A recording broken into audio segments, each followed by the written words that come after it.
Alright, so I'm just going to make a video about the oil change. Somebody asked me to do it, so in case you haven't seen, that's how the brush guard comes down. So the oil change, from what I read on older machines, was really difficult. But on mine, and this is the one I bought in 2020, right here, right underneath the block, there's a valve. Let me try and get a better shot. Yep, that's a valve. So all you gotta do, open it up, drain the oil, close the valve once you're done, and that's draining the oil. It's super easy. There's nothing difficult about that.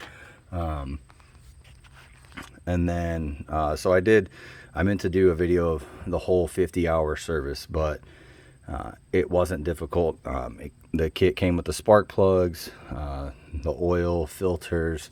I did do the full fluid change. On this side is the oil filter right here. That was pretty simple. There is you can see there's a drain pan with a little green hose coming down, and that does exit out right, focus, right there. So you just put a drain pan over there and it catches all the residual from when you take that off.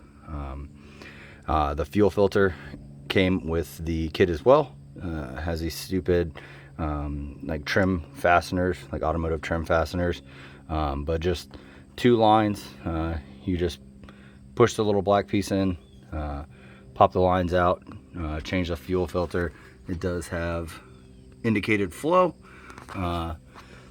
and yeah, the other spark plug over here. That was pretty much it for the service here in the front, other than the intake, our air filter. That was pretty simple. Just unscrew the thumb screw, take it apart, put the new one back on, and then I did the full, this is a 4-wheel drive, so I did the full fluid change, and that was a process, because you have to start with the front axle. There is a fill port right here. Just takes a hex key to get that out. And then there are, let me close this all up. There are drains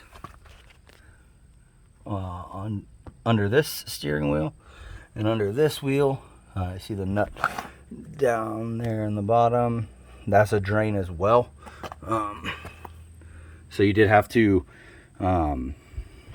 remove the wheels when you do this, because to fill these, well, not to fill it, you can see right in there that bolt has to come out.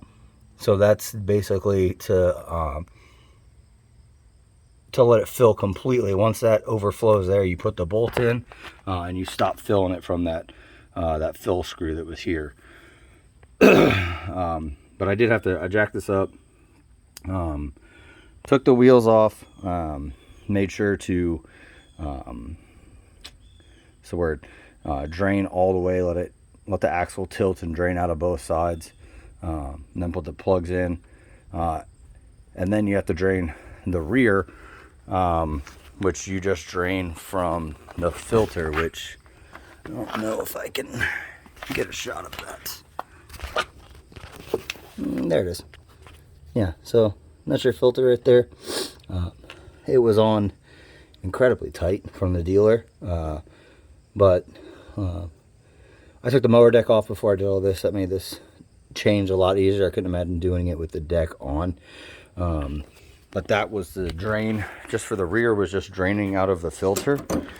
And then to fill it, one second.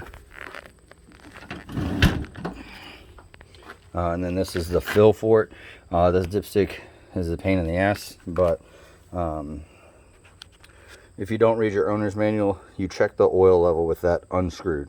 So unscrew it, take it out, wipe it off, put it in, and just set it down, and then check your oil level. This thing takes a lot of hydraulic fluid to fill that whole system back up. But it did, I did notice it was right at the 50 hours. I'd had it for a year. I only put 50 hours on it in a year, but It was starting to get not loud, just a bit noisy.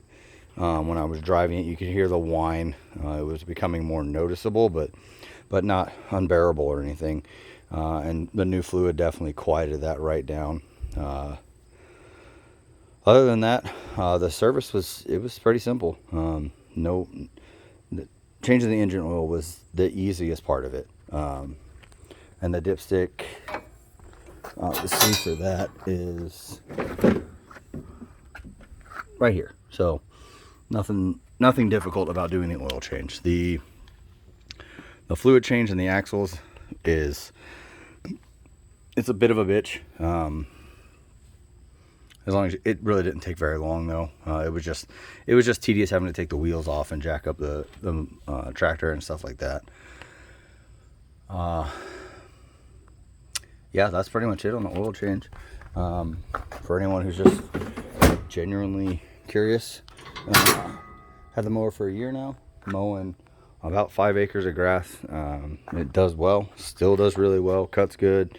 Haven't had any problems with the deck, with the wheels, with operation, anything. The only thing that I really have a complaint about is the seat material. Does not breathe at all, so it does get really hot, so I put this on here. And yeah,